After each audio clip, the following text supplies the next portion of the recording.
পুতুল নেবে গো পুতুল। মনে পড়ছে কি গানটা? নিশ্চয়ই পড়ছে, কারণ পুতুল নিয়েই গান যে ভোলার নয়।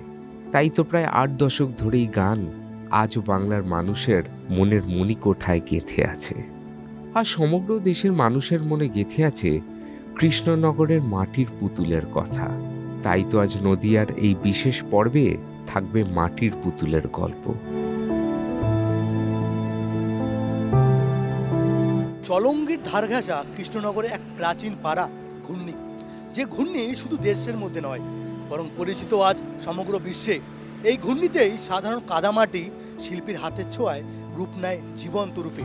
তাই ঘূর্ণি শুধু একটি পাড়া নয়, এই ঘূর্ণি আজ কৃষ্ণনগরের এক ঐতিহ্যও বটে। ঘূর্ণি মানে মৃৎশিল্প, মাটির সঙ্গে শিল্পীর হাতের সংলাপ, যে সংলাপে সাধারণ কাদামাটি রূপ নেয় জীবন্ত মুখাবয়ব, নিখুঁত ভাস্কর্য আর ইতিহাসের প্রতিচ্ছবিতে।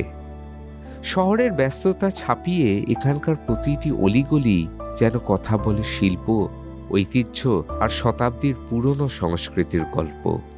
চারপাশে তাকালেই চোখে পড়বে মাটির মূর্তি, শিল্পীর ব্যস্ত হাত আর শুকোতে দেওয়া অসংখ্য মুখাবয়ব। ঘূর্ণি শুধু একটা এলাকা নয়, এটা কৃষ্ণনগরের শিল্প পরিচয়।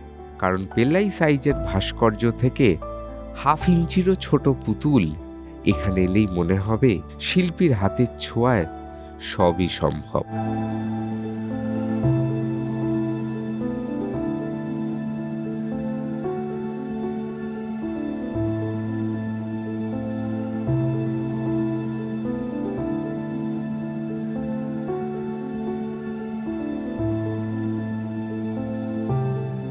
কৃষ্ণনগর মাটির পুতুলের জন্য বিখ্যাত।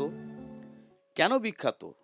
যে এখানকার মাটির পুতুল কথা বলে, চলে ফিরে বেড়ায়, এতটাই জীবন্ত থাকে যে এখানকার শিল্পীরা এত নিখুঁতভাবে যে পুতুল তৈরি করেন, সেই পুতুল দেখার জন্য কিন্তু সারা বিশ্বের লোক ছুটে আসেন।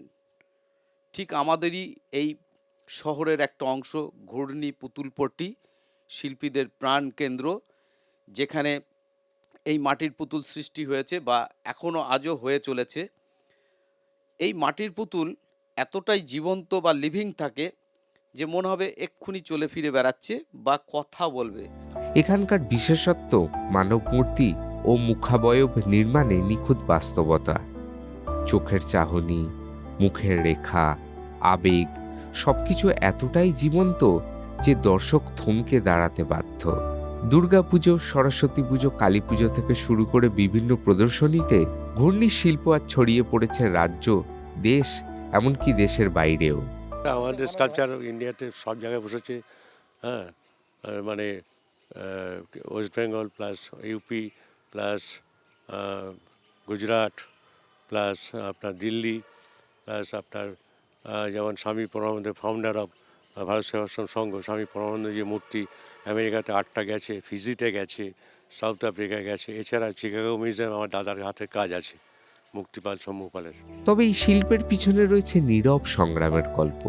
আধুনিক বাজার, প্লাস্টিক ও ফাইবারের দাপটে মৃৎশিল্প আজ লড়াই করছে অস্তিত্ব রক্ষার জন্য।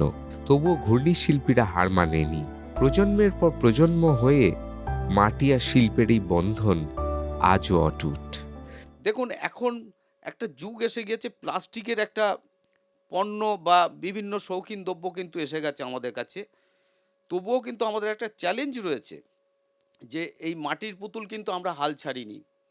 এখনও কিন্তু আমরা এত নিপুণভাবে সৃষ্টি করি, সেই মাটির পুতুলের টানে কিন্তু সমস্ত পৃথিবীর মানুষ কিন্তু ছুটে আসেন আমাদের কাছে।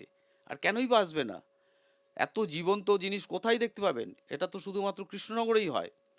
তাই সবাই ছুটে আসেন এই কৃষ্ণনগর শিল্প দেখার জন্য। তাই বলা যেতেই পারে ঘূর্ণি কেবল কৃষ্ণনগরের একটি পাড়া নয়, এটি বাংলার শিল্প চেতনার এক জীবন্ত দলিল, যেখানে প্রতিটি মূর্তির গায়ে লেগে থাকে ইতিহাস, শ্রম আর ভালোবাসার ছাপ।